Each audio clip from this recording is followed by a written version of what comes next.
5 साल में जैसे जैसे चुनाव आते हैं वैसे वैसे राष्ट्रवाद, देशभक्ति, क्रांतिकारी, न्याय और इंसाफ की लड़ाई लड़ने वाले खरपतवार की तरह निकल कर आने लगते हैं। जब 2014 का चुनाव आया तब मोदी जी को सब मिलकर घेर रहे थे।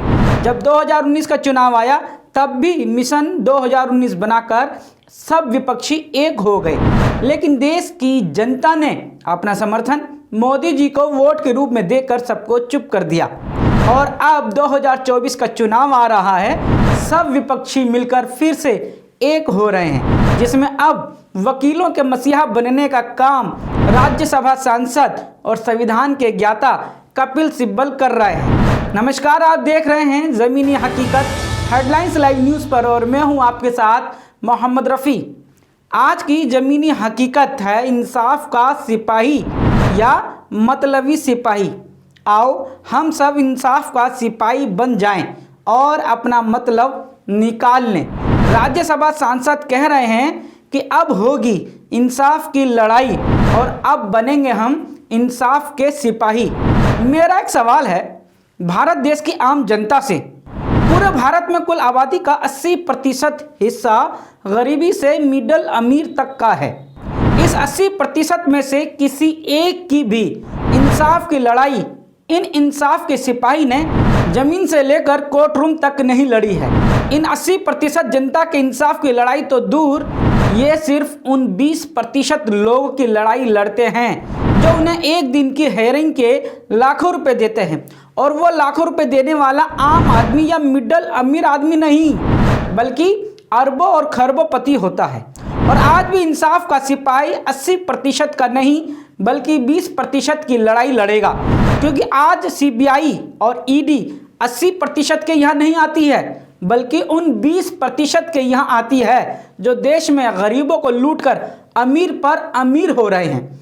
क्योंकि अब सिब्बल जी लोकसभा चुनाव 2024 में बीजेपी को सत्ता से हटाने के लिए इंसाफ का सिपाही का कमांडर बनकर आ गए हैं, क्योंकि सीबीआई और ईडी से सबसे ज़्यादा डर इन्हीं को है। कांग्रेस में दौलत और शोहरत कमाकर राजनीति की ख्वाहिशों के चलते पार्टी बदल दी थी।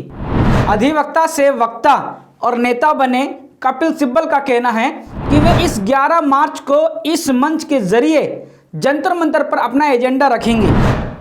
उन्होंने इस दौरान विपक्ष के तमाम नेताओं से इसमें जुड़ने के लिए कहा और अपील की है कि इसमें आम लोग, वकील, विपक्षी नेता, मुख्यमंत्री और तमाम नेता उनका साथ दें।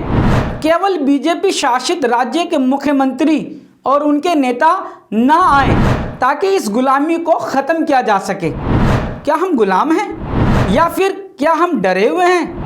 ना तो हम गुलाम हैं और ना ही किसी का डर है, बल्कि डरे तो वो लोग हैं जिन्हें अपनी सत्ता की चिंता है और जेल जाने का डर है।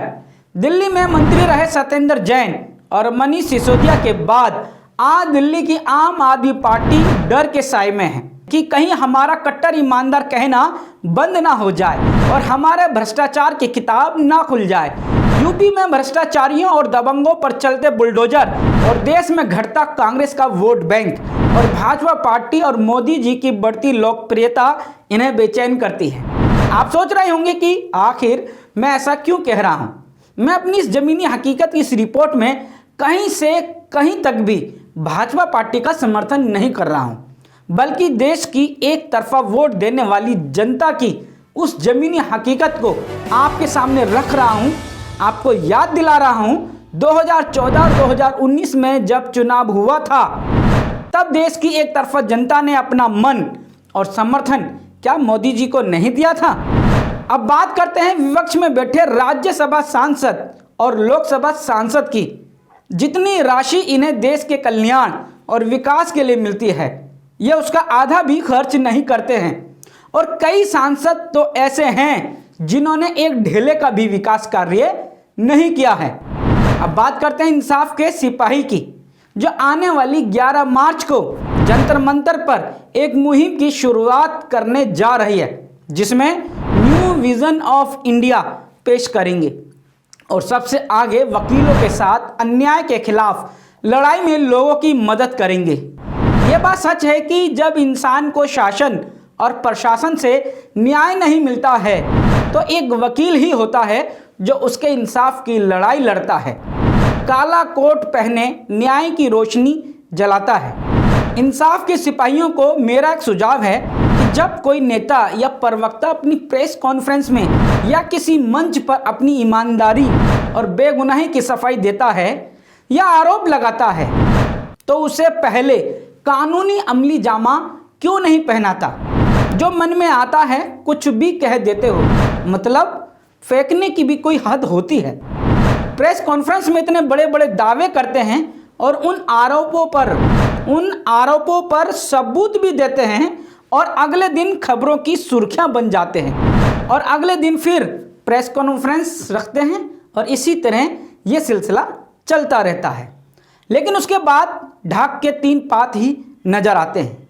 मेरे कहने का मतलब यह है कि आप उन सबूतों के साथ कोर्ट में क्यों नहीं जाते। केवल देश की आम जनता को बेवकूफ़ बनाते हो, जिनके सबूत दिखाते हो उनसे मांडवाली कर लेते हो और इस समझौते में आप सत्तारूढ़ दल को ब्लैकमेल करते हो कि हमें भी पता है कि तुम भ्रष्टाचारी हो, इसलिए हमें भी भ्रष्टाचार करने से मत रोको। इसलिए हम तुम्हारी सीबीआई और ईडी से डरने वाले नहीं हैं। दिल्ली सरकार कहती है कि हमने विधानसभा में कई बिल पास किए, लेकिन उपराज्यपाल साहब उस पर हस्ताक्षर नहीं कर रहे हैं और कहते हैं कि यह उपराज्यपाल की दादागिरी है। अगर यह दादागिरी या तानाशाही है तो उसे कोर्ट में चैलेंज क्यों नहीं कर पा रहे हो। केवल संवैधानिक पद पर बैठे अधिकारी पर इतने गंभीर आरोप लगा देते हो जिससे आम जनता ये तय नहीं कर पा रही है कि कौन सही है और कौन झूठा, कौन सच्चा है और कौन गलत। दिल्ली नगर निगम ने आरोप लगाया कि हमारा हजारों करोड़ रुपया दिल्ली सरकार खा गई। दिल्ली सरकार कहती है कि दिल्ली नगर निगम ने हमारा जल बोर्ड का पैसा नहीं दिया। फिर कहती है जितना पैसा भारत सरकार से हमें मिलना चाहिए था वो नहीं मिला। अजीब क्रोनोलॉजी है। इधर इंसाफ के सिपाही कहते हैं मैं मोदी का विरोध नहीं करने बैठा, मैं उन्हें सुधार दूंगा। इसलिए विपक्षी नेता और सीएम मेरा साथ दे दें तो भाजपा को सिमट देंगे। मतलब जो खुद सिमटे हुए हैं वो दूसरों को सिमटने का दम भरेंगे और साथ में उम्मीद ही नहीं पूरा भरोसा जताते हैं कि मोदी भी इसका विरोध नहीं करेंगे। पीएम मोदी सब काम गलत नहीं कर रहे।